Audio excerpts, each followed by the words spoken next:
नमस्कार, खास खबर में आपका स्वागत है। आपके साथ मैं हूं दुर्गेशन भटनागर। खास खबर में बात होगी चुनाव की, जहां सेमीफाइनल कह सकते हैं क्योंकि उपचुनाव की तारीखों की घोषणा हो गई है और 3 सीटों पर ये उपचुनाव होने हैं। 2 लोकसभा की सीटें हैं और 1 विधानसभा की सीटें हैं। तीनों पर बीजेपी पहले से काबिज है और लेकिन कांग्रेस को लगता है कि इन सीटों पर आसानी से जीत कायम की जा सकती है। बीजेपी भी पुरजोर कोशिशों के साथ इन सीटों को वापस बरकरार रखने की कोशिशों में, और इसीलिए मुख्यमंत्री वसुंधरा राजे सर्व समाज के लोगों से इन क्षेत्रों में जाकर लगातार संवाद कर रही हैं और ये कहीं न कहीं बीजेपी के नाक के लिए भी सवाल बन चुका है, क्योंकि आने वाले 2018 के विधानसभा चुनाव को लेकर सेमीफाइनल के तौर पर इन्हें देखा जा रहा है। तो उधर कांग्रेस जो है वो भी पुरजोर कोशिशों में है। बड़े कद्दावर नेताओं ने जरूर इन सीटों से चुनाव लड़ने से कन्नी काटी है, लेकिन कहीं न कहीं जातिगत समीकरण को साधते हुए कांग्रेस को लगता है कि जो लहर 2014 में मोदी की थी वो लहर अब खत्म हो गई है और अब वसुंधरा राजे को भी ये लगने लगा है और इसीलिए सीधे तौर पर प्रधानमंत्री को यहां पर बुलाया जा रहा है रिफाइनरी के उद्घाटन के मौके पर, और सीधे जो साधना है वो है इन चुनाव में जीत को। तो क्या किस तरीके से ये पूरा चुनाव रहने वाला है, क्या वाकई सेमीफाइनल के तौर पर इसे देखा जाना चाहिए और आने वाले 2018 का क्या ये कुछ संकेत लेके आएंगे चुनाव, इन्हीं को आज हम मथने की कोशिश करेंगे, समझने की कोशिश करेंगे कि आखिर क्या कुछ होगा दोनों पार्टियों के लिए इन उपचुनाव का मतलब। चलिए एक रिपोर्ट पहले देखते हैं और रिपोर्ट के बाद पैनल पे जाएंगे और पैनल से जरा इस मसले को समझने की कोशिश करेंगे। राजस्थान में 3 सीटों पर होने वाले उपचुनाव की तारीखों पर आखिरकार संशय खत्म हुआ। तीनों सीटों पर 29 जनवरी को उपचुनाव होंगे। प्रदेश की अलवर और अजमेर लोकसभा सीट और भिलवाड़ा जिले के मांडलगढ़ विधानसभा सीट के लिए निर्वाचन होगा। 3 जनवरी को अधिसूचना जारी होने के साथ ही नामांकन दाखिल करने का कार्य आरंभ हो जाएगा। मतों की गणना 3 फरवरी को होगी। बीजेपी और कांग्रेस दोनों ने ही इन चुनाव में प्रचार प्रसार में कोई कोर कसर नहीं छोड़ी है। मुख्यमंत्री वसुंधरा राजे ने खुद 3 जिलों का दौरा कर विभिन्न जाति समुदाय के लोगों से मुलाकात की है और बीजेपी की जीत के दावे किए हैं। तो वहीं पीसीसी चीफ सचिन पायलट ने भी चुनावी जिलों का दौरा कर कांग्रेस की जीत की बात कही है। आप समझ लीजिए कि राजस्थान के भाजपा के नेताओं की नेतृत्व में क्षमता कितनी है। उपचुनाव में जनता का आक्रोश संभाल नहीं पाएंगे। तीनों सीट कांग्रेस पार्टी जीतने वाली है। बीजेपी हो या कांग्रेस, दोनों ही पार्टियों ने प्रत्याशियों के चयन पर मंथन शुरू कर दिया है। कांग्रेस ने अलवर सीट से डॉक्टर करण सिंह यादव को प्रत्याशी बनाया है, तो बीजेपी की तरफ से जसवंत यादव का नाम चुने जाने की प्रबल संभावना है। वहीं अजमेर से बीजेपी की तरफ से सांवरलाल जाट के बेटे के नाम की भी खबरें सामने आती रही हैं। इन तीनों सीटों पर दोनों ही पार्टी जातिगत समीकरण को प्रमुखता से रखेगी और उसी के हिसाब से प्रत्याशी तय करेगी। प्रदेश में भाजपा सरकार के गठन के बाद 5 विधानसभा सीटों पर उपचुनाव हुए हैं। इनमें नसीराबाद, वैर और सूरजगढ़ सीट कांग्रेस और धौलपुर और कोटा दक्षिण भाजपा ने जीती है। अब होने वाले उपचुनाव को राजस्थान के 2018 में होने वाले विधानसभा चुनाव का सेमीफाइनल माना जा रहा है। देखना यह है कि सेमीफाइनल के इस रण में कौन जीतता है। ब्यूरो रिपोर्ट, जन टीवी।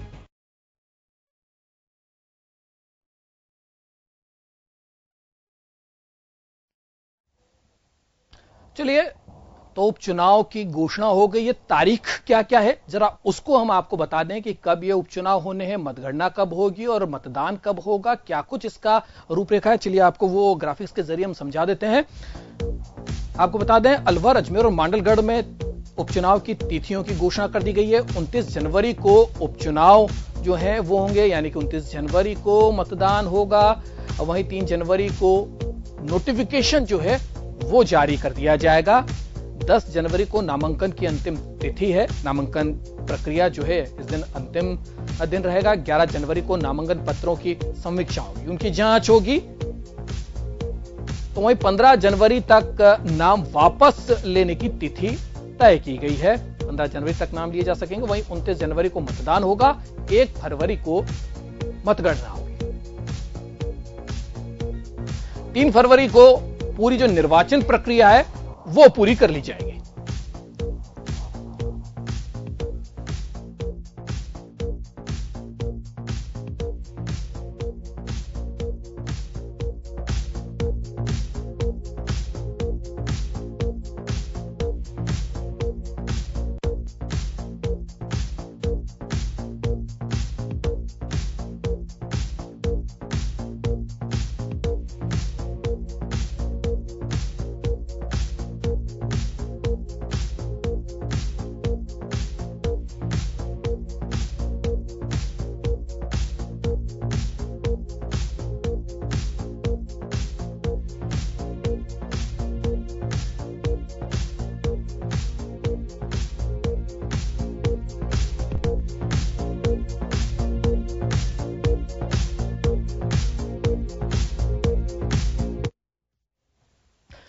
तो चलिए पैनल की तरफ चलते हैं और हमारे साथ हमारे न्यूज कोऑर्डिनेटर योगेंद्र शर्मा जुड़ गए हैं। योगेंद्र, उपचुनाव है, किस तरीके से देखा जाए इनको? बिल्कुल दुर्गेश, देखिए उपचुनाव है, निश्चित रूप से एक बड़ी कवायद कही जा सकती है और 17 विधानसभा सीट सीधे इसमें अपना असर दिखाएंगी। 16 एक पार्लियामेंट में जो 8 विधानसभा सीट होती हैं उस लिहाज से 16 सीट होती है और एक मांडलगढ़ की जो सीटें है वो है। और दोनों ही पार्टियों के लिए ये कहना चाहूंगा कि 2018, क्योंकि जब 29 जनवरी को मतदान होगा और इसी वर्ष यानी कि 2018 में ही नवंबर में हमारे यहाँ विधानसभा का चुनाव ड्यू रहेगा, दिसंबर में नई सरकार का गठन होना है, तो इस लिहाज से काफी महत्वपूर्ण कहा जा सकता है और इन्हें सेमीफाइनल के रूप में देखा जाना चाहिए दुर्गेश। और सबसे बड़ी बात यह है कि अभी जो इन सीटों की बात करें तो कांग्रेस को खोने के लिए कुछ नहीं अभी कांग्रेस के पास में। अगर इनमें एक भी सीट लेती है कांग्रेस तो उसका वो गेन होगा, वो अपने के लिए कुछ प्राप्त कर सकते हैं, चाहे पार्लियामेंट की हो चाहे असेंबली सीट हो। तीनों सीट पे बीजेपी का कब्जा है और तीनों ही सीटें एक ये कहूं मैं कि एक कुछ ऐसी परिस्थितियां बन गई कि तीनों सीटें जो रिक्त हुई है वो डेथ के कारण हुई है, जो एक दुखद कहा जा सकता है राजस्थान के लिए।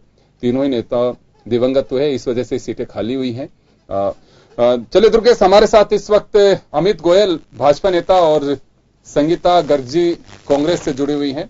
मैं कुछ इन लोगों से जानना चाहूंगा कि पार्टी की किस तरह से कवायद की जा रही है। लंबे समय से दोनों ही पार्टियां पूरी मशक्कत के साथ बूथ को मजबूत करने में जुटी हुई हैं। वसुंधरा राजे खुद चाहे मांडलगढ़ हो चाहे अजमेर हो या फिर अलवर हो, बड़े बारीकी से एक एक चीज को देखी है। उन्होंने एक एक विधानसभा को छूने की कोशिश की है, वहां के वर्कर्स को काफी एक्टिव किया है और जो नेता हैं उनके साथ लगातार संपर्क है। मंत्री वहां जा रहे हैं, सचिन पायलट खुद दौरा कर रहे हैं। हाल ही के अंदर अविनाश पांडे जो राजस्थान के प्रभारी हैं कांग्रेस के, उन्होंने बैठकें लिए हैं, वहां विधानसभाओं में जा रहे हैं लोकसभा चुनाव के लिए। और सबसे बड़ी बात यह है कि दोनों दिग्गज, अलवर से भंवर जितेंद्र सिंह और अजमेर से सचिन पायलट, दोनों पहले वहां से चुनाव लड़े हैं और चुनाव में हार का सामना करना पड़ा, लेकिन एक मजबूत कैंडिडेट के रूप में कहे जा सकते हैं। अब कांग्रेस से हालांकि करण सिंह जो पहले भी वहां से सांसद रह चुके हैं, भैरव से एमएलए रह चुके हैं, वो कैंडिडेट के रूप में उतारे हैं। बीजेपी अभी तक पैनल बनाई है, सलाह मशवरा चल रहा है, कैंडिडेट डिक्लेयर नहीं हुए हैं। चलो चर्चा आगे बढ़ाएंगे। संगीता जी, मैं एक बात जानना चाहूंगा कि कांग्रेस से एक्टिव इस वक्त बीजेपी लग रही है कहीं। अगर हम लोकसभा और एक जो विधानसभा उसको देखें तो वसुंधरा राजे जो मुख्यमंत्री हैं खुद दौरा कर रही हैं, पार्टी के प्रदेश अध्यक्ष अशोक परनामी दौरे कर रहे हैं, मंत्री वहां पे दौरा कर रहे हैं और जो मंथन है वो उसका दौर जारी है। आप लोगों के यहाँ पे अभी जिस तरह की कवायद होनी चाहिए प्रतिपक्ष की ओर से वैसे दिखाई नहीं दे रही है। हालांकि मैं ये नहीं कर रहा कि आप लोग तैयारी में नहीं होंगे, तैयारी नहीं कर रहे हैं, तैयारी निश्चित रूप से कर रहे होंगे, लेकिन वैसी तैयारी जो बीजेपी कर रही है वैसी आपकी नहीं है अभी। देखिए योगेंद्र जी, आपने कहा कि बीजेपी जैसी तैयारी कर रही है वैसी हमने नहीं, तो निश्चित रूप से हमने वैसी तैयारी नहीं की। अब आप पूछेंगे कैसी, तो मैं आपको जानकारी देना चाहूंगी और आपको पता भी होगा कि अजमेर में वसुंधरा जी ने समाज के प्रतिनिधियों की बैठक बुलाई थी और उनसे सलाह मशवरा और उनसे मीटिंग करी थी। तो ये तो जनता के सामने इनका चेहरा परिलक्षित हो चुका है कि जात के नाम पर ये मीटिंग कर रहे हैं, जाति के नाम पर ये मीटिंग कर रहे हैं। अच्छा होता कि अगर ये संगठनों को बुलाते, जैसे व्यापारी संगठन है या किसी और बेरोजगार संगठन है, उनको बुलाते और उनसे मीटिंग करते तो बेहतर होता। आप जातिगत लोगों को बुला के उनसे मीटिंग कर रहे हो तो आपका चेहरा तो यहीं पे परिलक्षित हो गया और हमें ऐसी मीटिंग करने की जरूरत भी नहीं है, क्योंकि कांग्रेस पार्टी 36 कौम की पार्टी और सभी जाति धर्म संप्रदाय समुदाय को साथ लेकर चलना चाहते हैं हम। और हमारी जो मशक्कत है वो पूरी तरीके से धरातल पर कांग्रेस पार्टी जुटी हुई है और चूंकि जनता ने इनका दोगला चेहरा और जुमलेबाजी देख चुकी, तो जनता तो पूरी तरीके से तैयार बैठी है कांग्रेस के पक्ष में मतदान करने के लिए। और तीनों सीट अलवर, मांडलगढ़ और अजमेर सीट जो कांग्रेस के खाते में जाएंगी और इनको मुंह की खानी पड़ेगी, बीजेपी को मुंह की खानी पड़ेगी, क्योंकि पिछले 4 सालों में जनता ने इनको भुगता है मतलब जिसको कहना चाहिए कि यानी कि आपको बहुत ज्यादा तैयारी की आवश्यकता नहीं है। आप अभी यह है कि सरकार का जो डिफॉल्टर है या कहे कि जो नेग्लिजेंसी पब्लिक के प्रति रही, जो आप आरोप लगा रही हैं, उसी वो एक बड़ा कारण रहेगा जीत का। देखिए, तैयारी तो हर पार्टी को करनी पड़ती है और निश्चित रूप से हमारी जो पार्टी है वहां पर काम भी कर रही है, लेकिन मैंने कहा कि हमें ऐसी तैयारी नहीं चाहिए कि जातिगत आधार पर हमें समाज के प्रतिनिधियों को बुला के तैयारी। चलिए अमित गोयल साहब, आपसे जानना चाहूंगा कि जातियों के आधार पर बैठकें बुलाई है। वैसे तो हमारा संविधान ये कहता है कि लोकतंत्र की मजबूती के लिए गैर जाति गैर संप्रदाय यानी कि निरपेक्षता होनी चाहिए, लेकिन कांग्रेस काफी बार आरोप लगा चुकी है कि मुख्यमंत्री खुद समाज के नेताओं से मुलाकात कर रही हैं। उन्हें यहां तक कि इनके पार्टी के एक नेता प्रलोभन का भी आरोप लगाया उन्होंने कि कुछ पार्टी के नेताओं को धौलपुर में भी जब चुनाव जीतने के लिए कभी किसी को किस तरह के प्रलोभन दिया गया है कि हम आपको ये बना देंगे, आपके लिए ये ऑर्डर जारी कर दिए गए। ये कांग्रेस का लगातार आरोप है। उसी तरह का खेल आप इन तीनों में खेलना चाह रहे हैं, दोनों पार्लियामेंट और एक विधानसभा में। देखिए योगेंद्र जी, एक बहुत स्पष्ट बात आपको समझ में आएगी कि ये जो लोकसभा, जहां दोनों लोकसभा में चुनाव हो रहा है, 2009 से 2014 के बीच में दोनों जगह कांग्रेस के प्रत्याशी जीते थे, माननीय सचिन पायलट और माननीय भंवर जितेंद्र सिंह, और दोनों केंद्र में मंत्री भी थे। 2014 के चुनाव में दोनों चुनाव हारे, और आज जब चुनाव हो रहा है तो दोनों ही चुनाव लड़ने से पीछे हट गए।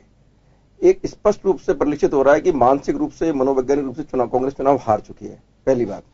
दूसरी बात, Bharatiya Janata party ground level की पार्टी है, ग्राउंड लेवल पे काम करती है। हमारे यहाँ पर देखिए आप, कार्यकर्ताओं से निरंतर चर्चा चल रही है, निरंतर फीडबैक ले रही है सरकार, मुख्यमंत्री जी, प्रदेश अध्यक्ष जी, संगठन के प्रभारी, सभी लोग बूथ स्तर तक के कार्यकर्ताओं से फीडबैक के आधार पर हम प्रत्याशी का चयन करते हैं। रही बात जातियों की बात ये कर रही हैं, आप ये बताइए, पहले राजशाही थी, राजा का बेटा राजा बनता था। इनके यहाँ तो आज भी राजशाही है, वो राजा का बेटा राजा ही बनता है। हमारे यहाँ तो लोकशाही है। आप ये देखिए कि अगर लोकशाही का मतलब ये है कि सभी जातियों को, सभी धर्मों को लोकसभा में, विधानसभा में उनके उचित प्रतिनिधित्व मिले, इसका प्रयास होना चाहिए। कोई भी वर्ग, कोई भी धर्म ऐसा नहीं छूटे जो लोकसभा या विधानसभा में नहीं पहुंचे। तो इसमें अगर ऐसा कोई भी असंवैधानिक काम कर रही है तो इनको बोलना चाहिए भाई भारतीय जनता पार्टी असंवैधानिक काम कर रही है। हमारे मुख्यमंत्री साहब, एक बात हमारे मुख्यमंत्री जी एक बात कहना चाहिए, स्वागत करना चाहिए। आपसे मिलिए, कौन मना कर रहे हैं? एक बात पूछना चाहूंगा आपसे। आपने एक बात कही कि हमारी पार्टी सभी संप्रदाय, जात, सबको लेकर के साथ चलना चाहती है, और वो एक सबकी नब्ज टटोलने की कोशिश की थी, भाई कौन सा तबका कमजोर है, हम सबको उत्थान करना चाहते हैं। ये बात कहना चाह रहे हैं। ये केवल राजस्थान में कि ऑल इंडिया स्तर पे आप लोगों का यही रुख रहता है? देखिए मैं आपको बताऊं, पूरे भारत की अगर आप बात करोगे तो बीजेपी की यही सोच है, सभी जगह के लिए बीजेपी का मानना है कि हर तबके की, हर जाति की समस्याएं भी होती हैं। उत्तर प्रदेश में एक भी मुस्लिम प्रत्याशी आप लोगों ने नहीं उतारा? देखिए मैं आपको बताऊं, अगर मुस्लिम प्रत्याशी नहीं उतारा, फिर भी हमने एक व्यक्ति को मंत्री बनाया ना, वहां पे एक व्यक्ति को मंत्री बनाया ना, प्रतिनिधित्व दिया ना उनको। अगर हमारे पास, देखिए मेरी बात सुनिए, राजनीतिक पार्टी के लिए एक आधार बहुत बड़ा ये भी होता है कि वो व्यक्ति जिसको हम टिकट दे रहे हैं उसका जीतने का कोई विचार है कि जीतने का आधार है कि नहीं है। तो जिताओ को टिकट तो मिलेगा, इसमें कोई शक नहीं है। एक भी व्यक्ति नहीं मिला आपको, नहीं मिला ना आपको। लेकिन आप इस मेरी बात सुनिए, मुस्लिम हो या हिंदू हो, जिनको टिकट दिया भारत के नागरिकों को, बाहर का तो नहीं है। और हमने टिकट नहीं दिया तो क्या हुआ, हमने उनको मंत्री बनाया। आप केंद्र में जाइए, केंद्र में हमारे मंत्री हैं। आप दो बातें मत कहिए, आपने कहा कि हम हर तबके का उत्थान करने के लिए जाति संप्रदाय के आधार कल भी सरकार ने तोड़ते हैं हम। योगेंद्र जी, कल भी मैं कह रहा हूँ, कल भी सरकार ने एक बहुत बड़ा उत्थान किया है। आप ये देखिए, 3 तलाक के ऊपर कल जो निर्णय बिल सरकार ने पेश किया है, आज के 30 साल पहले शाहबानो के प्रकरण में उच्चतम न्यायालय ने निर्णय दिया कि इस महिला को, जो 5 बच्चों की मां है, इसको निकाल दिया है, इसे गुजारा भत्ता मिलना चाहिए। कांग्रेस ने तुष्टिकरण की राजनीति करते हुए उस महिला को बाकायदा स्पेशल सत्र बुला के कोर्ट के निर्णय को पलट दिया। और हमने क्या किया, आज 30 साल बाद वो शाह बानो से शायरा बानो का जब मामला आया तो हमारे प्रधानमंत्री मोदी जी ने एक महिला की मांग के ऊपर 10 करोड़ महिलाओं को लाभ दिया। 10 करोड़ महिलाओं का लाभ किनका मिलेगा? वो मुस्लिम समाज की महिलाओं को मिलेगा, उनके अधिकारों की सुरक्षा होगी। नारी गौरव सम्मान का काम किया हमारी सरकार ने। अब राजस्थान में आ जाइए। अब राजस्थान की बात कर रहे हैं। सीधा इनका जो आरोप है कि एक एक जाति को के लोगों को आप इस तरह से तैयार करके, उनसे बात करके, ये आरोप कांग्रेस का है, हमारा नहीं है। और ये सचिन पायलट भी लगा चुके हैं, हाल ही में भी लगाया उन्होंने कि प्रलोभन, सत्ता का दुरुपयोग। और मेरे ख्याल में कांग्रेस ने एक डेलीगेशन ने, चीफ इलेक्टोरल ऑफिसर राजस्थान है मिस्टर भगत, उनको एक इन्होंने शायद वो भी देकर के आए हैं ज्ञापन भी कि सरकार दुरुपयोग कर रही है अपनी सत्ता का। देखिए, कांग्रेस के बस आरोप लगाने के अलावा कुछ नहीं है। पहले जब धौलपुर का चुनाव हुआ तब भी कांग्रेस ने कहा था कि ये सेमीफाइनल है, इस सेमीफाइनल से पता चल जाएगा राजस्थान सरकार के कामकाज की क्या स्थिति है। उस सेमीफाइनल में 38,000 वोटों से हारे। अभी आपने फिर बोला कि ये सेमीफाइनल है, तो फिर ये चुनाव हारेंगे। ईमानदारी की बात है, ग्राउंड लेवल पे कांग्रेस का कोई काम नहीं है, कांग्रेस के कोई कार्यकर्ता नहीं है नीचे तक। स्थिति है कि बूथों पर जब पोलिंग होती है तो 12 बजे 1 बजे तक कांग्रेस के बूथ खाली हो जाते हैं। हमारा कार्यकर्ता, हमारा तंत्र है, वो बिल्कुल निचले लेवल तक जाके आदमी के लिए काम कर रहा है। सरकार की योजना हमारे पास बहुत सारी हैं, केंद्र की हैं, राज्य की हैं, सरकार की परफॉर्मेंस है, तो निश्चित रूप से मान के चलिए कांग्रेस तो मनोवैज्ञानिक तौर पर चुनाव पहले हार चुकी है, इसलिए अपने श्याम शर्मा साहब हमारे साथ में जुड़े हैं। श्याम जी हमारे साथ में जुड़े। श्याम जी, क्या माना जाए, ये जो चुनाव है, हम कह चुके हैं कई बार इस बात को लेकर के कि एक सेमीफाइनल के रूप में देखा जाना चाहिए। 17 विधानसभा सीट सीधा इस पर असर डालेंगी और उन्हीं के लोग जो मतदाता हैं उनको वोट कास्ट करना है। किस तरह से देखा जाना चाहिए इस चुनाव को? देखिए, चुनाव महत्वपूर्ण है ये तो, क्योंकि मुख्यमंत्री ने खुद ने जता दिया कि हर विधानसभा क्षेत्र में हर वर्ग के लोगों से मिल रही थी मुख्यमंत्री, तो इसलिए ये कहना कि ये चुनाव बड़ा अच्छी स्थिति में नहीं होगा, मतलब बीजेपी के लिए और मुख्यमंत्री वसुंधरा के लिए करो या मरो वाली स्थिति होगी। अगर चुनाव हारती है तो उनको राजस्थान का भविष्य उनके प्रति जैसा होगा वो सामने आएगा। उनको चुनाव ये की स्थिति लानी है, इसलिए अभी तक चुनाव, आज भी वो पहले तो मंत्रियों से बात कर रही थी, फिर अभी आज वो बीजेपी के कार्यकर्ताओं से वो बातचीत कर रही थी। अभी तक नाम तय, क्योंकि नाम तय ये तो करेंगे नहीं, ये पैनल बना करके देंगे अमित शाह, जो कि वो संसदीय बोर्ड के चेयरमैन है, वो फैसला करेंगे। तो ऐसी स्थिति में ये बात तो सही है कि पहली प्रायोरिटी में कांग्रेस ने अलवर में अपनी बाजी मार ली, चाहे भले ही वहां पर भंवर जितेंद्र चुनाव नहीं लड़ रहे हो, लेकिन उन्होंने अपने पुराने जो सांसद रहे हैं, चांदनाथ को जिन्होंने हराया है, करण सिंह को चुनाव मैदान में उतार दिया। अजमेर में सचिन पायलट चुनाव से हटते हैं तो उनकी स्थिति पहले से डाउन स्थिति हो जाती है, इसलिए अजमेर का चुनाव एक अलग तरह का चुनाव होगा। आपने देखा कि आनंद पाल का जो हत्या हुई थी, उसके बाद ये चुनाव में अलग तरह का रंग दिखेगा इस बार। आप बीजेपी निश्चित रूप से सांवरलाल जी के पुत्र पे बाजी खेलने की बात कर रही है, कांग्रेस अपने पूर्व मुख्य सचेतक को लाने की बात हो रही है, या पूर्व विधायक सिनोदिया या उसके पुत्र, जो भी उनको अभी तक वो भी तय नहीं कर पा रहे हैं कि किसको वहां पर फील्ड में उतारा जाए। लेकिन ये निश्चित है कि जनता दल यूनाइटेड से आनंद पाल की मां निर्मल कंवर भी इस चुनाव में मैदान में उतरी।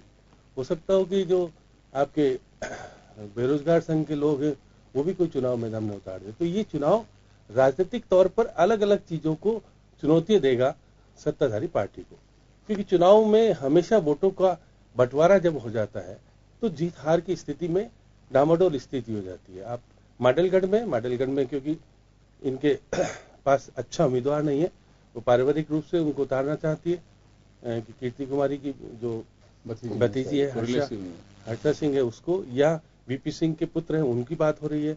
ये तो कांग्रेस तो अपने पुराने उम्मीदवार को उतारने की बात हो रही है। लेकिन अलवर में हो सकता है कि जनता दल जो यूनाइटेड के जो शरद यादव भी कई बार सुर्खियों में आ रहा है कि वो उतर जाए, या एक पहले अपने एक वो उड़ियन मंत्री रहे हैं अपने और भी सांसद भी है, उनकी पत्नी रेणु कुमारी शर्मा को भी अलवर में बीजेपी खेल सकती है कि वो किसी प्रकार से मेयो को अपने पक्ष में ले रहे, शर्मा ज्योति को ले ले, बाकियों को लेकर। तो बड़ा उथल पुथल राजनीतिकरण हो रहा है पूरे प्रदेश में। इन चुनाव की जैसे ही कल घोषणा हुई है उसके बाद दोनों पार्टियों में एकदम से उछाल आ गया, क्योंकि टाइम बहुत कम रह गया है। इनको निश्चित रूप से 10 जनवरी से पहले अपने उम्मीदवारों को फील्ड में भी डालना होगा, फिर 29 जनवरी को मतदान है, समय कम है, इसलिए लोकसभा के चुनाव 2 है, लोकसभा का चुनाव बड़ा होता है। ऐसी स्थिति में समय रहते हुए अगर कैंडिडेटों के बारे में निर्णय नहीं किया तो निश्चित रूप से अलवर में तो बीजेपी कमजोर स्थिति में रह सकती है, अजमेर में दोनों की स्थिति डामाडोल है। जी यस, हम जी एक बात कहनी पड़ेगी कि देखिए कैंडिडेट के लिहाज से तो अगर आज हम बात करें कांग्रेस की, तो भंवर जितेंद्र सिंह और सचिन पायलट से मजबूत मुझे लगता नहीं है कोई प्रत्याशी एक अजमेर में और अलवर में कांग्रेस के पास में हो सकता है। लेकिन दोनों का जो कद है उस लिहाज से देखते हैं कि 1% अगर हारते हैं तो बड़ी राजनीतिक साख पे असर पड़ेगा। चुनाव है, चुनाव बाई इलेक्शन है और ऐसे वक्त का चुनाव है कि अगर जीत भी जाते हैं तो कांग्रेस के लिए एक नई ऊर्जा का काम होगा। तो हालांकि आपने कह ही दिया और सबको मालूम भी है कि डॉक्टर करण सिंह डिक्लेयर हो चुके हैं, लेकिन परिस्थितियां बदल देती हैं। अभी कोई नॉमिनेशन और उसके बाद में नामांकन वापस का तो वक्त हुआ नहीं है। तो ऐसे में क्या वास्तव में कांग्रेस को भंवर जितेंद्र सिंह और सचिन पायलट पे दाव नहीं खेलना चाहिए? दिखेगा कि दोनों व्यक्तियों ने राहुल गांधी के सामने अपनी स्थिति को स्पष्ट कर दिया। राहुल जो भंवर जितेंद्र ने कहा क्योंकि साल भर का चुनाव है, मैं उसके बाद चुनाव लड़ूंगा क्योंकि वो उनके सखा है, मित्र है पुराने, ऐसी स्थिति में उनको अनुमति दी है। और उन्होंने, लेकिन सचिन पायलट के बारे में निश्चित रूप से पहले बात हुई तो उन्होंने कहा कि इनके जो पांडे जी हैं वो निर्णय कर लें और वो फैसला करें। तो ऐसा लगता है कि सचिन पायलट भी अपने राजनीतिक भविष्य को सुरक्षित करने के लिए, क्योंकि उनके सपने होते हैं कि कहीं मुख्यमंत्री बनने की लाइन में 3 लोग ही हैं। भंवर जितेंद्र भी शामिल है, आपके अशोक गहलोत तो नंबर 1 पे है, सेकंड थर्ड ये कौन बनेगा क्या बनेगा। इस राजनीति में यदि पार्टी ने सही कैंडिडेट चुनाव नहीं किया तो निश्चित रूप से अजमेर में इनको डिफीट हो सकती है, क्योंकि वहां जाट मतदाता अगर ये जाट खड़ा करेंगे तो वहां अलग तरह का मतदान होगा। और इस बार जो मतदान होगा निश्चित रूप से मुख्यमंत्री की राजनीतिक भविष्य तय करने वाली। यही बड़ी वजह है कि वसुंधरा राजे खुद काफी मेहनत कर रही है, एक एक विधानसभा में जा रही हैं और मेहनत ही कहूंगा मैं तो कि वास्तव में एक मुख्यमंत्री लगातार एक मॉनिटरिंग करना, वहां के लोगों से डायलॉग करना, वो जो दौरे कर रही हैं उसके बाद में जो काम लोग बताते हैं उनकी मॉनिटरिंग करना, क्या हो रहा है। एक ओएसडी को पर्टिकुलर इस बात की ड्यूटी लगा रखी है कि जो वहां से हम मेमोरेंडम लेके आते हैं, जो लोगों से दावा और वादा करके आते हैं, उसका डिस्पोजल कितना है। तो एक मेहनत का ही पार्ट कहा जा सकता है इसे। देखिए, मुख्यमंत्री इन चुनावों को बहुत ही, क्योंकि गहनता उनको मालूम है कि मैं इन चुनाव से निश्चित रूप से उनके भविष्य जुड़ा हुआ है, इसलिए उन्होंने अपने पूरे तंत्र को लगा दिया है। आप देखिएगा वहां की जो मुख्यमंत्री की सचिव है, जो कि इनकी गायत्री राठौड़ है, और बाकी लोग हैं यहाँ के जो इनके प्रवक्ता है, उनके आईडी वाले भी ले लिए हैं कि क्या कुछ डालना है, वो भी निर्णय मुख्यमंत्री का कार्यालय करता है। क्योंकि हर चीज में राजनीतिकरण अलग तरह से हो रहा है, क्योंकि उनको पता है कि कोई भी चीज भी डाली गई तो उनके भविष्य में कुछ भी हो सकता है। तो इसलिए बड़ी फूक के बनेंगे जिनके पन्ना प्रभारी बनाए, उन पन्ना प्रभारियों की बैठक भी हो रही है। ये बड़े संकोचित तरीके से मुख्यमंत्री हर चीज में अपने किसी भी को ऊपर छोड़ेंगे नहीं, वो खुद अपना चुनाव पूरी तरह से। चलिए श्याम जी, मैं रोकूंगा एक बार के छोटे से ब्रेक के लिए रुकेंगे यहाँ पे, ब्रेक के बाद हम वापस लौट रहे हैं।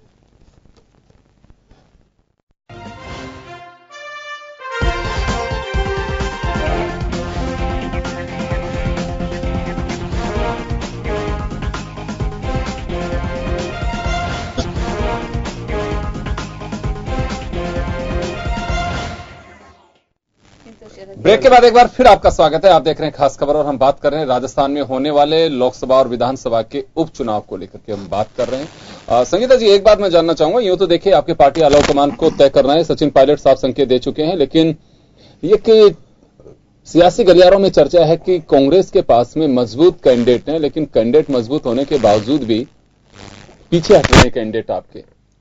देखिए, पीछे हटने वाली जैसी कोई बात नहीं है कि कोई पीछे हट रहा है। कांग्रेस की स्थिति बहुत मजबूत है, और वो इसलिए मजबूत है क्योंकि बीजेपी की स्थिति बहुत कमजोर है। उसका एक चीज मैं बताना चाहूंगी कि मैडम को खुद को पता है, मुख्यमंत्री को, कि मेरा यहाँ पे नहीं चलने वाली, इसलिए उन्होंने पीएम के दौरे यहाँ पे करवाने की बात करी है। वो पीएम के दौरे यहाँ पे करवा रही है, तो उनको खुद को आभास है, इस चीज का एहसास है कि मैं इन चुनाव को नहीं संभाल सकती। इसी के चलते उन्होंने पीएम के दौरे यहाँ पे करवाने की बात कही है। और प्रधानमंत्री जी यहाँ पर आ जाएं, कुछ भी कर ले, लेकिन राजस्थान की पृष्ठभूमि और यहाँ का परिदृश्य एक अलग स्थिति में है।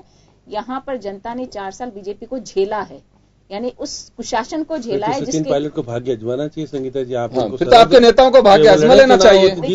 ये तय करना नहीं, क्योंकि घूम भी रहे हैं, क्योंकि वो जीते हुए वहां से उनकी राजनीतिक ये तय करना शीर्ष नेतृत्व का काम नहीं, है, वो तय करेंगे। प्रदेश अध्यक्ष अगर चाहेगा तो चुनाव लड़ेगा। आपके सारे मुख्यमंत्री पद के दावेदार इन 3 लोकसभा में लड़ सकते हैं, इन 2 लोकसभा विधानसभा में। अमित जी, उनको भी सामने आ जाएगा कि कहाँ पानी में आप क्यों परेशान हो रहे हैं? हम परेशान नहीं है, आप जिस तरह के फेक दावे यहाँ बैठ के कर रहे हो तो सामने आ जाएगा ना। हम तो चाहते हैं, और हम तो, मेरी बात सुनिए, हम तो चाहते हैं 1 महीने, हम तो चाहते हैं 1 महीना राहुल गांधी जी को आप अलवर और अजमेर में रखो। आप मोदी जी से घबराओ मत, मेरी बात सुनिए। आप तो 1 महीना राहुल गांधी जी को राजस्थान में अजमेर और अलवर में रखिए, हम चाहते हैं। और अभी थोड़ी देर तो वो भी सामने आ जाएगा राहुल गांधी का भी। योजनाएं मैं पूछना चाहती हूँ, कौन सी योजनाएं? मैं कह रहा हूँ क्या लाभ? अरे वो तो आप मेरी बात सुनिए, अभी 1 महीने बाद फिर रिजल्ट आ जाएगा। मैं एक बात जानना चाहूंगा, अमित गोयल साहब, आप जो बातें कह रहे हैं, अगर कहीं किसी सीट से कोई हारता है तो उस नेता के आप जो स्थिति का आंकलन उससे हो सकता है कि आप वहां पे गए थे, हार गई पार्टी, तो आपका अस्तित्व खत्म है, आप कोई काम के नहीं है, ऐसा माना जा सकता है किसी नेता के लिए? देखिए, उन्होंने जो बात कही प्रधानमंत्री जी की, तो मैंने कहा कि आप राहुल गांधी जी को 1 महीने रखिए। ठीक है, प्रधानमंत्री का एक अलग विषय है। प्रधानमंत्री का दौरा पहले से काफी बार कहा जा चुका है कि रिफाइनरी का शिलान्यास करने, वो बात एक अलग है कि रिफाइनरी का सौभाग्य आप 1 महीने रखिए। नहीं, क्या तकलीफ आती है? आपकी पार्टी के नेता आना चाहिए, प्रधानमंत्री जी का दौरा चाहिए। संगीता जी आरोप लगा सकती हैं, लेकिन ये पॉलिटिकल आरोप हो सकता है। प्रधानमंत्री जी का दौरा देखिए, पहले से डिमांड की हुई थी कि प्रधानमंत्री आने चाहिए। ये सौभाग्य कहूंगा उस धरती का कि 2 बार शिलान्यास हो रहा है उसका, और कोई बड़ा सौभाग्य नहीं है कि तीसरी बार भी कभी शिलान्यास का मौका मिले इस पचपदरा को, कोई बड़ी बात नहीं है। क्योंकि अभी ये कहा जाता वहां के लोगों से कि रिफाइनरी के बनने के बाद बहुत दूर है, शिलान्यास के दिन से काम शुरू होगा तो इसकी बाउंड्री बन पाएगी पूरी, अभी तो इतना एक वक्त लगेगा। खैर, लेकिन ये सौभाग्य उस धरती का है। मैं सैल्यूट करना चाहूंगा वहां के लोगों को कि कम से कम ये सौभाग्य तो मिल रहा है कि पार्टी की शीर्ष, चाहे सोनिया गांधी जी का वक्त और मनमोहन सिंह जी का वक्त रहा हो, चाहे अमित शाह और प्रधानमंत्री नरेंद्र मोदी का वक्त हो, वो पचपदरा को देखने के लिए वो लोग आएंगे, वहां शिलान्यास होगा, तो उस धरती का सौभाग्य है कि कम से कम 2 बार शिलान्यास का मौका इस बड़ी परियोजना को मिल रहा है। और संगीता जी कह सकते हैं, आरोप लगा सकते हैं कि प्रधानमंत्री को बुलाना पड़ रहा है। 4 साल तक वो ठंडे बस्ते में पड़ी रही। इशू ये नहीं है, आपने संगीता जी देखिए, प्रधानमंत्री आ सकते हैं, प्रधानमंत्री दौरा कर सकते हैं। मेरी बात सुनिए, क्या कहा योगेंद्र जी ने, क्या कहा? दौरा कर सकते हैं। उद्घाटन करने के बाद में आप लोगों ने बाउंड्री वॉल नहीं बनवाई। आप लोग, आप मेरी बात सुनिए, उद्घाटन वीर हो आप लोग। उद्घाटन करना और घोषणाएं करना, इन 2 में तो आपकी महारत हासिल है। संगीता जी आप मानिए, उद्घाटन और महारत में तो आपको देखो महारत हासिल है। आप घोषणा कर देते हो। अशोक गहलोत जी ने बहुत सारी घोषणाएं करी आखिरी 6 महीने में, बिना बजट के कर दी। भारतीय जनता पार्टी ने आके उनको पूरा किया। आप लोग घोषणा वीर हो, आप लोगों ने कुछ नहीं किया, हम लोगों ने उन घोषणाओं को पूरा किया जो आप लोग घोषणा करके गए थे। पूरा करी, चलो आप कौन सी घोषणा पूरी नहीं करी? अरे मैं कह रहा हूँ, आप कम से कम 10,000 करोड़ रुपए की योजना है तो जल्दा युवा में छोड़ गए, 10,000 करोड़ की घोषणा है, हमने उनको पूरा किया। ठंडे बस्ते में पटक रखा था, ये मैं कह रहा हूँ 10,000 करोड़ की घोषणा है, ठंडे बस्ते में इसको पटक 2,000 करोड़ रुपए। अब मैं जवाब दे रहा हूँ उसका, मैं जवाब देता हूँ। चले, घोषणा में मत जाइए, जवाब दे रहा हूँ। अमित जी, बहुत मिलेगा वक्त, हमें जब 10 महीने का कार्यकाल अभी सरकार का रहेगा, उसमें ये योजनाएं और ये सारी चीजें बहुत हम बात करेंगे। उसमें 6 महीने भी नहीं बचे। नहीं, 6 महीने तो मैं नहीं कह सकता, सरकार अपना कार्यकाल पूरा। खैर चले, फिर भी मुख्यमंत्री का कार्यकाल। मेरी तो राहुल गांधी जी को, आपको, सचिन जी को कहना है कि पूरी मेहनत करके देख लीजिए आप आराम से। जितनी झूठी इजाजत देने जनता को देख के देख लीजिए। आप 2-2 लाख वोटों से हारने वाले दोनों लोकसभा में, और विधानसभा चुनाव भी हारेंगे। और मनोवैज्ञानिक तौर पे आप पहले हार चुके हैं। आपके सारे मुख्यमंत्री पद दावेदार पीछे इसीलिए हट रहे हैं, उनको पता है चुनाव हार गए तो राजनीतिक भविष्य खत्म हो जाएगा। देखिए, राजनीतिक भविष्य दाव पे लगा हुआ है। मैं तो कह रहा हूँ उनको लाइए। हम चाहते हैं आपके मुख्यमंत्री पद के 3 दावेदारों को आप चुनाव लड़वा दीजिए। कांग्रेस कितने, 3 ही लड़ सकते हैं वहां, तो 3 को तो लड़ा दीजिए कम से कम। और आप देख लीजिए कितने पानी में आप, हम क्या मना कर रहे हैं आपको, हम चाहते हैं वो लड़े। आप जिस तरह का, खैर चले, कैंडिडेट डिक्लेयर करने में अमित गोयल साहब, देख लीजिए अमित जी मैं जानना चाहूंगा कि कैंडिडेट डिक्लेयर करने में आपके पन्ना प्रमुख भी हैं, बूथ प्रमुख भी है, वहां के आपके विधानसभा प्रमुख भी हैं, बहुत सारे कितने प्रमुख आप लोगों ने बना रखे हैं, लेकिन आप लोगों के तो कैंडिडेट अब से पहले तय हो जाने चाहिए। तो आप लोगों को इतनी मशक्कत करने की जरूरत क्यों पड़ रही है? कैंडिडेट डिक्लेयर नहीं कर पाए आप लोग? देखिए, मैं आपको बताऊं, हमारे यहाँ पर पूरा एक प्रोसीजर, हमारी पार्टी 1 मैन शो नहीं है। अच्छा। हमारी पार्टी के अंदर पूरा फीडबैक लेने के बाद में पैनल बन के पार्लियामेंट्री बोर्ड में जाएगा। हाँ। और वहां निर्णय होगा। कांग्रेस में तो मैं कह रहा हूँ ना, इन्होंने बताया जैसे भाई माथुर साहब, जितेंद्र भवर सिंह जी, उन्होंने एक्सक्यूज कर लिया, सचिन पायलट ने एक्सक्यूज कर लिया, वो मान गए। हमारे वो सिस्टम नहीं है। मेरी बात सुनिए पहले, दूसरी बात, अरे 1 मिनट मैं सुनो, अरे पूरी बात सुनिए ना, अरे मेरी बात सुनिए। गुजरात में भी आपने पहले कैंडिडेट घोषित किए थे, क्या हुआ? आपने उत्तर प्रदेश में पहले कैंडिडेट घोषित किए थे, क्या हुआ? तो देखिए मेरी बात, तो कैंडिडेट घोषित करने से कोई जीत की गारंटी नहीं है। नहीं, चुनाव तूफान चला। अरे मेरी बात सुनिए, 22 साल, श्याम जी मेरी बात सुनिए, क्या कहना एक अलग बात है। पूरे भारत में मोदी साहब की स्थिति पूछिए अंदर से। पूरी बात मुझे करने दीजिए। पूरे भारत में दूसरी बार ऐसा मौका है कि छठी बार एक सरकार लगातार आ रही है। ज्योति बसु के समय पर आई थी, या अब ये आ रही है, गुजरात में आ रही है। 6 बार, 5 बार, छठी बार। अरे हुआ क्या?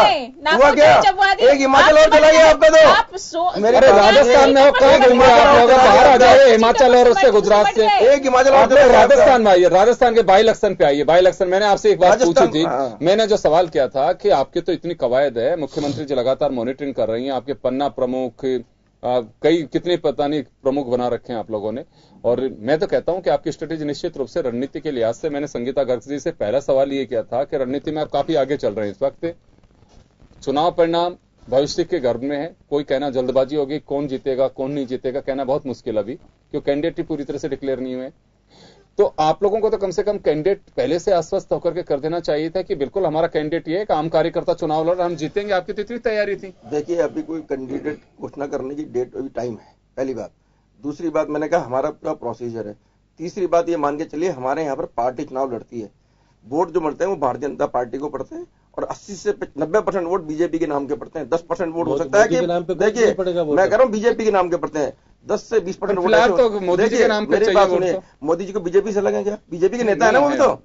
मोदी जी बीजेपी के नेता नहीं है क्या? बीजेपी के नेता है ना वो भी तो। बीजेपी के नेता है मोदी जी भाई, आप मानिए ना। तो हमारा जो श्याम जी ने सवाल पूछा अभी आपसे, श्याम जी पूछ रहे हैं आप कुछ अमित जी से। अभी कह रहे हैं कि अमित जी कह रहे हैं कि बीजेपी के नाम पे वोट पड़ता है। तो ये जब 2014 का चुनाव लोकसभा का हुआ था, जब तो पार्टी कहने लगी मोदी के नाम पे जीतेंगे, मोदी के नाम पे खड़े हो। देखिए मेरी बात सुनिए, मैं अगर फिर कह रहा हूं आपको, हमारे यहाँ संगठन सर्वोपरि है। मोदी जी हमारे नेता है संगठन के, इसमें कोई शक नहीं है। और जब नेता होता है ना, तो नेता के नाम पर चुनाव लड़ा जाता है, लेकिन फिर भी काम संगठन ही करता है। तो मैं कह रहा हूँ 90% 85% चुनाव लड़ा जाएगा। मैं कह रहा हूँ, देखिए मेरी बात सुनो, हमारे यहाँ संगठन चुनाव लड़ेगा, उसमें मोदी जी भी है, उसमें वसुंधरा जी भी हैं। कितनी कमजोर संगठन की स्थिति है राजस्थान की, आप मुझसे मत। मेरी बात सुनिए, पन्ना प्रमुख तक हमारे बने हुए हैं, आप मुझे क्या बात कर रहे हैं? प्रमुख क्या करेगा? देखिए श्याम जी, पन्ना प्रमुख तक बनाए हुए हमने, नीचे तक का साधन नहीं मिल पा रहा। श्याम जी, पन्ना प्रमुख तक बने हुए, ये छोटा संगठन नहीं है। 60 लोगों पर एक व्यक्ति अपॉइंट है भारतीय जनता पार्टी का। 80 लाख सदस्य बना लिए थे, उसको बैठाने की जगह है क्या बीजेपी कार्यालय में? तो 80 लाख लोगों को बुलाना है क्या पार्टी कार्यालय में? मेरी बात सुनिए, मेरी बात सुनिए, 80 लाख लोगों को बुलाने की जरूरत पड़ती है क्या? सदस्य थे 80 लाख लोगों को लेकिन हमारी पार्टी का बहुत माइक्रो मैनेजमेंट है, बूथ स्तर तक का मैनेजमेंट है, पन्ना प्रमुख तक का मैनेजमेंट है, और हमारा संगठन सब मिलकर चुनाव लड़ेंगे। उसमें मोदी जी हमारे नेता है, वसुंधरा जी हमारे नेता है, असंख्य कार्यकर्ता हमारे लगते हैं, सब जाके चुनाव जीता जाता है। और इसके अंदर निश्चित रूप से बता रहा हूं आपको, बाद में इसी टेबल दोबारा बैठेंगे 1 महीने बाद में, संगीता जी को मानना पड़ेगा दोबारा चुनाव हार गए हैं।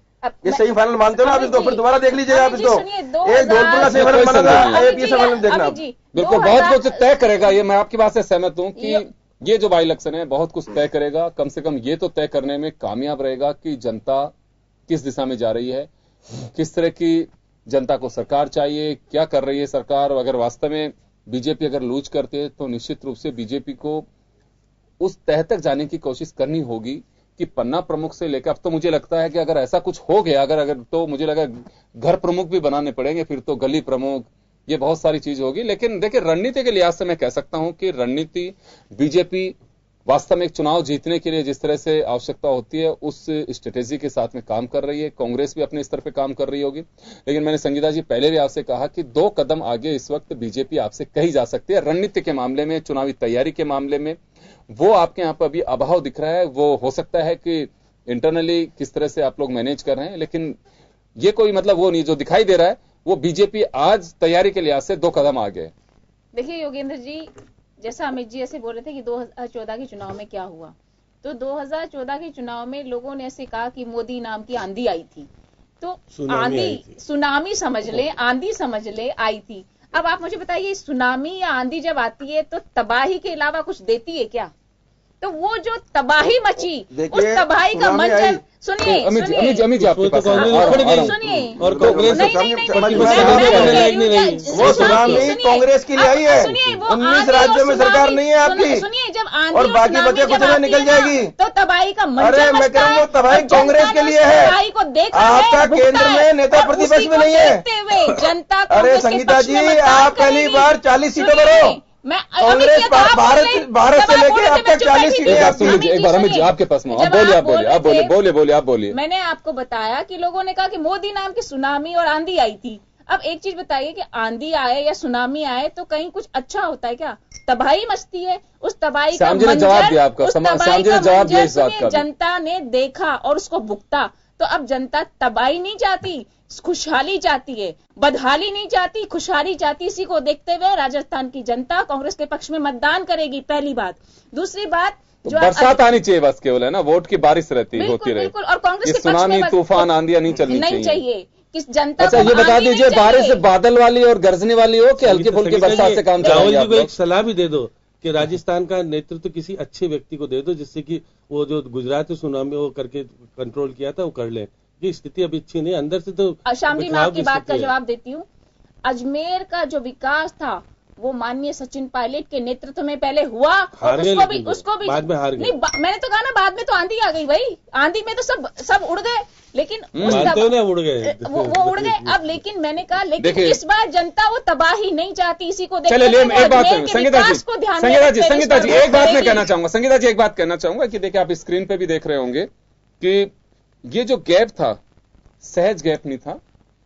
सचिन पायलट 1,71,983 मतों से के अंतर से हारे थे, और भंवर जितेंद्र सिंह जो अलवर वाली लोकसभा सीट है उस पर भी अंतर बहुत कम नहीं है, उसका अंतर तो बहुत जबरदस्त है, वो हारे थे 2,83,895 मतों के अंतर से। बहुत भारी भरकम अंतर है, और मैं कहूंगा कि एक बड़ा अंतर इसे कहा जा सकता है। चांदनाथ उस वक्त सांसद बने। मैं श्याम जी एक बार आपके पास आना चाहूंगा, क्या बीजेपी इस अंतर को मेंटेन कर पाएगी वहां? दिखेगा कि क्योंकि निश्चित रूप से चांदनाथ जो स्थिति में थे और चुनाव लड़ा गया था, वो उनका नरेंद्र मोदी का एक मतलब एक लहर थी, इसमें कोई संदेह नहीं है। बाबा रामदेव उनके पक्ष में थे और उनका खुद का पैसा इतना था कि उन्होंने बहुत कुछ किया। अब वहाँ के विधायक बोलते नहीं है, उनको बहुत कुछ दिया, सब कुछ हुआ। अब ये कि ये स्थिति उनके मेहनत जो उनके जो अनुयायी है, बाकलानाथ ने निश्चित रूप से मुख्यमंत्री से मुलाकात भी कर ली है कि मैं भी उसी तरह का सक्षम हूँ, मुझे भी दे दो, जो चाहिए वो ले लो, लेकिन मुझे चलिए ये अपने को नहीं पता कि क्या बात हुई। आप देखिए उसके यूनुस खान के साथ मिले हैं वो थोड़े दिन पहले, तो इसे बालकनाथ को छोटे स्तर का नहीं माना जाना चाहिए, क्योंकि उनके जो यूपी के मुख्यमंत्री वो और आपके रामदेव दोनों सपोर्ट कर रहे हैं। अब मुख्यमंत्री के पास अगर स्थिति ठीक हो जाएगी तो मुख्यमंत्री मान जाएगी, क्योंकि वहां पर निश्चित रूप से करण सिंह अच्छे उम्मीदवार के रूप में उतरे हैं कांग्रेस के, उसमें दो राय नहीं है जी। लेकिन इतना तय माना जाना चाहिए श्याम जी। बात तो श्याम जी एक बात मैं कहना चाहूंगा, गलत बात बोली है कि मुझसे जो चाहे ले लो। देखिए श्याम जी, आप एक पत्रकार हैं, आपको नहीं पता क्या तादाद कितना पैसा है उसके पास, पैसा कुछ नहीं है। देखिए श्याम जी मैं एक बात कहना चाहूंगा, इस तरह के आरोप नहीं लगाने चाहिए आपको। जब लगा रहा हूं कि जितना नहीं, बिल्कुल गलत बात है। हमारी भारतीय जनता पार्टी 1000 करोड़ के आसामी आपको पता है कि मैं 1000 करोड़ के आसामी होंगे, उससे क्या मतलब है? भारतीय जनता पार्टी में टिकट बेचने नहीं आता, कार्यकर्ता को टिकट मिलता है। टिकट बेचने की बात तो फिर आपने कैसे कह दिया कि पैसे देने की स्थिति में है वो? नहीं, बहुत गलत बात है। खैर चलिए मैं ये बात कहना चाहूंगा, चाहे बीजेपी हो चाहे कांग्रेस हो, दोनों ऐसे मेरी बात सुनिए श्याम जी, मैं एक बात कहना चाहूंगा, बीजेपी हो चाहे कांग्रेस हो, जो मशक्कत की जा रही है, चाहे मुख्यमंत्री के स्तर पे की जा रही हो, चाहे इनके प्रभारी के स्तर पे की जा रही हो, जिस तरह से मैं पहले ही कह रहा हूं कि रणनीति में मुख्यमंत्री एक एक विधानसभा में रुक रुक करके जा करके आ रही हैं, मैं तो ये कहूंगा कि कवायद कही जा सकती है। और ये वो चुनाव होगा जिसमें ना बीजेपी ना कांग्रेस किसी भी इंप्रेशन में नहीं आएगी, कैंडिडेट जिताऊ उतारने की कोशिश की जाएगी, क्योंकि दोनों की पार्टियों के साख का सवाल होगा। अगर मुख्यमंत्री इतनी कवायद के बाद अगर किसी कमजोर प्रत्याशी को उतारती हैं तो निश्चित रूप से एक सवाल खड़ा होगा कि इतनी एक्सरसाइज के बावजूद भी कोई जिताऊ कैंडिडेट नहीं मिल पाया। इसी तरह से कांग्रेस की स्थिति होगी कि सचिन पायलट प्रदेश अध्यक्ष हैं, लीड कर रहे हैं प्रदेश कांग्रेस को, वो अजमेर से सांसद का चुनाव लड़ चुके हैं, वो जीत भी चुके हैं, और अगली बार भी अगर उन्हें कोई ऐसा मौका मिलेगा तो उनके पहली नजर जो हो अजमेर पे होगी। भंवर जितेंद्र सिंह राहुल गांधी के नजदीकी लोगों में से हैं, उनका एक अपना कांग्रेस में कद है। अगर वो कैंडिडेट ढंग के ढूंढ करके चुनाव नहीं लड़वा सकते हैं तो निश्चित रूप से एक ये भी सवाल खड़ा होगा। बात यही नहीं है कि चले वो चुनाव इस वजह से नहीं लड़ रहे, इन केस अगर कोई 19-20 भी होता है तो उनके हैसियत पर असर पड़ेगा, ये नहीं। अगर उनके लोकसभा क्षेत्र से कैंडिडेट वीक होता है तो श्याम जी ये भी एक बड़ा सवाल होगा। तो मुझे नहीं लगता कि कोई भी राजनीतिक दल इस वक्त किसी भी तरह का कोई रिस्क उठाएगा। बाकायदा वसुंधरा राजे सतोल करके पूरी तरह से देख करके समीकरण देख करके उसके बाद ही प्रत्याशी उतारेंगी कि ये कैंडिडेट जिताऊ हो सकता है। ऐसे ही कांग्रेस भी अपनी ओर से कवायद करेगी कि जिताऊ कौन हो सकता है। करण सिंह यादव है, पहले बाजी मारी है क्योंकि यादव मतदाता अलवर में सर्वाधिक है, 3 लाख से ज्यादा मतदाता अलवर में यादव है। और इसमें कोई संदेह नहीं है कि एक चाहे बेशक कहते हैं राजनीतिक दल के हम जाति को आधार नहीं मानते, धर्म को आधार नहीं मानते। देखिए जीतने के लिए सारे हथकंडे अपनाने होते हैं, कास्ट फैक्टर का भी ध्यान रखना होता है, उसकी लोकप्रियता का भी ख्याल रखना होता है, उसके किस संप्रदाय का व्यक्ति है, क्या उसका पहले से बैकग्राउंड है, तमाम चीजों को और देखना भी चाहिए। इसमें कोई गलत नहीं है कि एक लंबी एक फहरिस्त है हमारे, अगर कैंडिडेट डिक्लेयर करने या तय करने की हम वो एक देखें तो एक डेमोक्रेटिक तरीका है, इसमें कहीं वो नहीं है। हालांकि यूं तो देखें कि जातिवाद लोकतंत्र के लिए एक ये कहें कि दीमक का काम करता है, लेकिन कैंडिडेट्स जिताऊ होना चाहिए, राजनीतिक दल सब मानते हैं। कई बार ये भी होता है कि उस कास्ट के लोग नहीं है लेकिन फिर भी कैंडिडेट जीत जाता है कि वो बिल्कुल उनकी लोकप्रियता इसी तरह की है। तो श्याम जी, मुझे नहीं लगता कि कोई भी राजनीतिक दल इस वक्त किसी भी तरह की कोई रिस्क उठाएगा कि कैंडिडेट किसी पे हम दाव खेल लेंगे, किसी भी तरह के दबाव में या कहें कि ऊपर से थोपे हुए कैंडिडेट पे। राज्यसभा का एक इलेक्शन अलग हो सकता है, लेकिन यहां इस वक्त मुख्यमंत्री जिस तरह से पेन ले रही हैं और खुद व्यक्तिगत रूप से जुटी हुई हैं इस टिकट की कवायद हो, चाहे वहां पे मतदाताओं के बीच जाने की, किसी भी तरह का रिस्क उठाना मुझे नहीं लगता है कि कोई रिस्क उठा जाएंगी। आपको लगता है कि ये वो चुनाव होगा श्याम जी कि जिसमें कोई रिस्क उठा करके अपने पांव पे कुल्हाड़ी मारना चाहेगा? देखिए कि निश्चित रूप से जातिगत तो दोनों जगह देखा जाएगा। ये कोई कह दे कि जातिगत अजमेर का चुनाव गुर्जर, जाट और बाकी जातियों को लेकर के हो रहा है। अब वहां पर कैंडिडेट दोनों कौन उतारेगा? अभी इन्होंने जाट को उतारे, ये किसको उतारे, तो वहां पर तो कशमकश लगी। लेकिन कांग्रेस ने अलवर में तो उतार ही दिया उन्होंने अपना कैंडिडेट। और दूसरा कैंडिडेट भी, जैसे वहां पे संजय शर्मा का नाम, कई नाम बहुत सारे चल रहे हैं। अजमेर में भी पुखराज पाड़िया का नाम भी चल रहा है और बीपी सारस्वत का नाम भी चल रहा है। तो ऐसे नाम तो बहुत सारे हैं, लेकिन क्योंकि मुख्यमंत्री जिसके ऊपर विश्वास करेंगी और विश्वास करने के लिए बहुत सारी चीजें उसमें शामिल है, तो उसी कैंडिडेट का सिफारिश केंद्र को जाएगी और उसमें से निर्णय होगा। ये तो है नहीं कि ये इनका निर्णय वहां पर नहीं बताया, किसी को भी नहीं जाएगा। देखिए साहब जी, यूं तो देखिए मतदाता के हाथ में होता है, लेकिन राजनीतिक दल अपनी ओर से बहुत मजबूत प्रत्याशी। और एक चीज और मैं बताना चाहूंगा आपको, ये सबको मालूम भी है। देखिए बीजेपी में पहले जैसी स्थिति अब नहीं है। पहले फ्रीडम स्टेट लीडरशिप को थी कि आप अपना कैंडिडेट तय करके बता दीजिए कि इस पे हम दाव खेल सकते हैं, जिताऊ है। आज एक कारण भी पूछा जाता है कि ये इस पे क्यों, आपको क्यों लगता है कि ऐसा जीत सकता है? क्योंकि देखिए अमित शाह, नरेंद्र मोदी खुद भी अभी किसी तरह की कोई रिस्क नहीं उठाना चाहते, क्योंकि कांग्रेस आज बेशक सीटें कम आई हूं, आजादी के बाद में राजस्थान में विधानसभा में सर्वाधिक कम सीटें जो मिली हैं वो अभी मिली है। कांग्रेस किसी भी तरह से कोशिश करेगी कि एक भी सीट हम निकालते हैं तो हमारे कार्यकर्ताओं में एनर्जी होगी। आज बीजेपी चाहे कहे, लेकिन 80 सीट जीत करके कांग्रेस को गुजरात ने एनर्जेटिक बना दिया, इसमें कोई संदेह नहीं है। बीजेपी का ये बात सही है कि 6 बार लगातार सरकार बनाने इनका भी एक अपना बड़ा अचीवमेंट है, लेकिन 80 सीट जीतना वहां पे जब नरेंद्र मोदी साहब देश की लीडरशिप में शीर्ष पद में हो और कांग्रेस 80 सीट जीत जाए, ये कांग्रेस के लिए कमी नहीं है। ये कांग्रेस के लिए मैं कहूंगा कि बहुत बड़ा गेन किया कांग्रेस ने, ऊर्जा का काम करेगा। राहुल गांधी की बॉडी लैंग्वेज बदल दी 80 सीट ने। अगर राजस्थान से एक लोकसभा सीट भी जीतते हैं ये लोग, तो निश्चित रूप से राजस्थान के कांग्रेस में वो जान फूटने का काम करेगी। तो क्यों ऐसा कांग्रेस हो चाहे बीजेपी हो, किसी भी तरह से हल्के कैंडिडेट को उतारने की बिल्कुल भी सोच भी नहीं सकते। देखिएगा क्योंकि अपन हल्का मान रहे हैं बालकनाथ को। बालकनाथ का वर्चस्व आपके केवल राजस्थान में नहीं है, हरियाणा में, उत्तर प्रदेश में बहुत बड़ी संस्थान है, इनका शिक्षण संस्थान बहुत अच्छी स्थिति के हैं। वो अभी जिस प्रकार से प्रचार प्रसार उन्होंने शुरू कर दिया था बीच में, तो बिल्कुल इसमें कोई संदेह नहीं। लेकिन शाम जी एक चीज बताना चाहूंगा, देखिए यादव आज जातियों में जो लीडरशिप है, महत्वाकांक्षी हो गए लीडर्स। बालकनाथ काफी यंग है और आप कह रहे हैं काफी पैसे वाले भी हैं, और साधु संतों के प्रति एक निश्चित रूप से एक अलग भाव भी होता है लोगों का। अगर वो धर्मगुरु के नाते इतने यंग होने के बावजूद अगर वहां से चुनाव जीतते हैं, आगे की लीडरशिप वहां पे यादव जो वहां पे समाज है वो काफी महत्वाकांक्षी समाज है, और अलवर में लंबे समय तक कोई पारी खेली तो यादवों ने खेली है लोकसभा के ऊपर।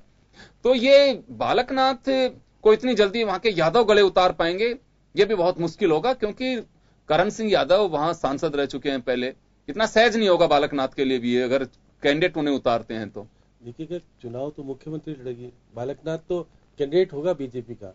अब उसके कारण ये है कि आप करण सिंह लास्ट चुनाव होगा उनका, उम्र भी काफी है। फिर मैं आपकी बात से सहमत हूं, लेकिन सहानुभूति जीत बटोरने की कोशिश करेंगे वो भी, बिल्कुल वो भी। और दूसरा बालकनाथ के लिए आपकी बात में दम यूं हो सकता है कि उधर से बाबा रामदेव ताकत लगा सकते हैं, जो सीधे अमित शाह और मुख्यमंत्री से बातचीत कर सकते हैं। वो यूपी के मुख्यमंत्री दोनों प्रधानमंत्री के खास और दूसरा रामदेव सीधा वसुंधरा राजे से भी बात कर सकते हैं, वो अपनी बहन की तरह उन्हें मानते हैं। तो काफी ये एक दिलचस्प कैंडिडेट को लेकर के हो सकता है। लेकिन जैसे मैंने कहा कि अगर वसुंधरा राजे को हल्का सा भी कहीं ये महसूस होता है कि कैंडिडेट कमजोर हो सकता है, तो मुझे नहीं लगता कि वो दाव खेलेंगी। जी देखिएगा कि कुछ दिन पहले अगर बालकनाथ मुख्यमंत्री से नहीं मिलते तो ये इसका ये सियासी गलियारों में चर्चा होना लाजमी है। और यूनुस खान के माध्यम से मिलने का मतलब है कि उन्होंने कहा कि कौन कैंडिडेट चुनाव लड़ना चाहते, मेरे पास तो आया नहीं। मुख्यमंत्री ने जब ये कहा तो निश्चित रूप से उनको भेजा गया कि जाइए मुख्यमंत्री से कहिए कि टिकट मुझको भी चाहिए, तो उन्होंने आवेदन किया है मुख्यमंत्री के पास। तो ऐसी स्थिति में उनका पैनल में नाम जाएगा, ऐसा नहीं जाएगा, बाकी नाम भी जाएंगे, मैं नहीं कह सकता, क्योंकि डॉक्टर जसवंत खुद चुनाव नहीं लड़ सकते, अपने पुत्र को चुनाव लड़ाना चाहते हैं, जो बिल्कुल मुझे लगता है कि वो थोड़ी संभावनाएं कम दिखाई दे रही हैं। रोहतास किसके साथ लगेंगे, धर्मपाल किसके साथ लगेंगे, बहुत अलग तरह का। अजमेर का तो देखिए कांग्रेस का एक अलग सेगमेंट हो सकता है, लेकिन ये बात सही है कि अलवर बीजेपी और कांग्रेस दोनों का डिफरेंट नजराना राजनीतिक दलों को देखना पड़ेगा। जो हमारे यहाँ पे लीडरशिप है उनको, क्योंकि साफ है अलवर में बीजेपी काफी खंडों में बिखरी हुई है। मुख्यमंत्री के लिए सबसे बड़ी चुनौती यही होगी कि उन सब लोगों को एक छत के नीचे कैसे लेके आएंगे।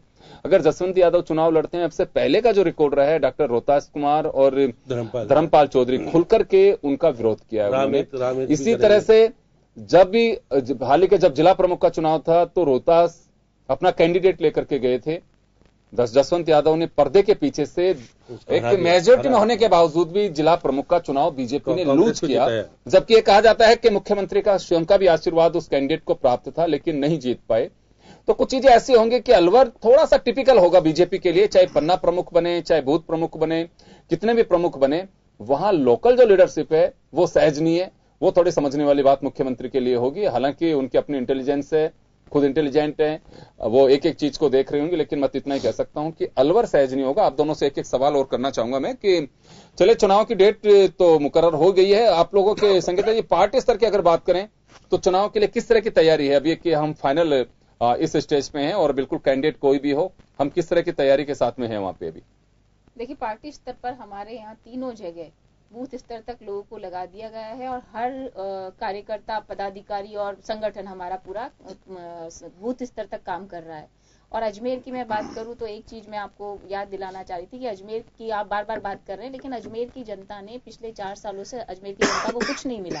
अब अजमेर की जनता उस पिछले विकास को जरूर याद करेगी जिसमें किशनगढ़ एयरपोर्ट का की आधारशिला हमने रखी, उसका खाका हमने तैयार करा, नींव हमने डाली, दीवारें हमने खड़ी करी, सब कुछ किया और बाद में फोटो खिंचवाने के लिए आ गए। तो जैसा अमित जी पहले कह रहे थे कि आप लोगों का काम ये है, लेकिन ये तो बहुत खुशी की बात है। मुझे लग रहा है कि संगीता जी चले विकास एक मुद्दा होगा, विकास एक मुद्दा होगा। राजस्थान में तो पागल नहीं हुआ, विकास है राजस्थान में। तो निश्चित रूप से राजस्थान की जनता विकास को चुनेगी और विकास चूंकि अजमेर में इन आपसे आना चाहूंगा, अमित जी आपके पास आना चाहूंगा। विकास एक मुद्दा होगा, विकास मुद्दा होगा, विकास एक मुद्दा होगा, विकास मुद्दा होगा। ये मैं आपको बताऊं ही नहीं तो जनता को बदहाली नहीं चाहिए, खुशहाली चाहिए। जनता ने इस 4 सालों में बीजेपी के कुशासन को झेला है, लेकिन अजमेर में जो विकास हुआ वो सचिन जी की देन है। चलिए अमित जी आखिर सवाल आपसे कि विकास एक एजेंडा रहेगा, विकास के नाम पे वोट मांगेंगे आप लोग? मेरी बात सुनिए, पहली बार सचिन जी जो संगीता जी ने कहा, मैं उनके लिए ये शब्द कह सकता हूँ, मुंगेरी लाल के हसीन सपने।